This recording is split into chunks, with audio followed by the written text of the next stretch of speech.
ఇచ్చిన వెంటనే మరి 2000 కోట్లను కేటాయించి కార్పొరేషన్ ఏర్పాటు చేస్తామని ఇచ్చిన మాట వాస్తవం.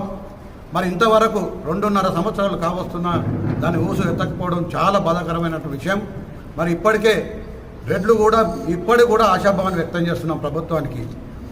ఆ ఆశాభావం ఎన్నడూ మీరు రెడ్డి కార్పొరేషన్ ఏర్పాటు చేస్తారు, నిధులు కేటాయిస్తారు, మరి పేద యొక్క రెడ్లను ఏ విధంగా ఆదుకుంటారని చెప్పి ప్రభుత్వమే సమాధానం చెప్పాలి. కాబట్టి మరి 21 తారీఖు నాడు మరి మనం సిద్దిపేటలో కలెక్టర్ ఆఫీస్ కూడా మనం పోయి ధర్నా చేసి వాళ్ళకు మెమరాండం ఇవ్వాలని చెప్పి కార్యక్రమం తీసుకోవడం జరిగింది.